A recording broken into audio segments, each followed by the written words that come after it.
কেউ কথা রাখেনি। ৩৩ বছর কাটল, কেউ কথা রাখেনি।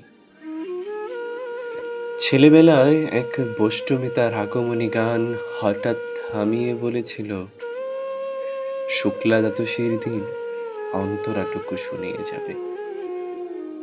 তারপর কত চন্দ্রভূক অমাবস্যা চলে গেল, কিন্তু সেই বষ্টমী আর এলো না। ২৫ বছর প্রতীক্ষায় আছি। মামাবাড়ির মাঝি নাদের আলী বলেছিল, বড় হও দাদা ঠাকুর, তোমাকে আমি ৩ প্রহরের বিল দেখাতে নিয়ে যাব, যেখানে পদ্ম ফুলের মাথায় সাপার ভ্রমর খেলা করে।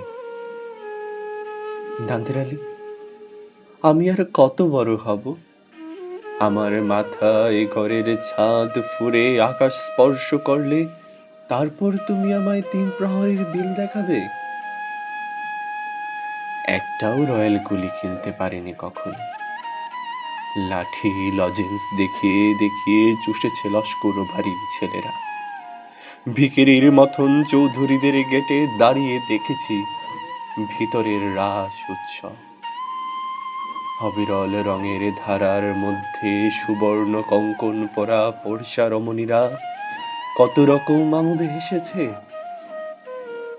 আমার দিকে তারা ফিরেও চায়নি। বাবা আমার কাঁধ ছুঁয়ে বলেছিলেন, দেখিস একদিন আমরাও। বাবা এখন অন্ধ, আমাদের দেখা হয়নি কিছুই। সেই রয়্যাল গুলি, সেই লাঠি লজেন্স, সেই রাস উৎসব আমাদের কেউ ফিরিয়ে দেবে না। বুকের মধ্যে সুগন্ধি রুমালে রেখে বরুণা বলেছিল, যেদিন আমায় সত্যিকারের ভালোবাসবে, সেদিন আমার বুকেও এরকম আতরের গন্ধ হবে। ভালোবাসার জন্য আমি হাতের মুঠোয় প্রাণ নিয়েছি। দুরন্ত ষাঁড়ের চোখে বেঁধেছি লাল কাপড়। বিশ্ব সংসার তন্ন তন্ন করে খুঁজে এনেছি ১০৮টা নীলপদ্ম। তবু কথা রাখিনি বরুণা। এখন তার বুকে শুধুই মাংসের গন্ধ।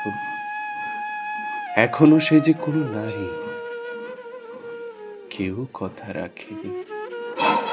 ৩৩টা বছর কাটল, কেউ কথা রাখেনি।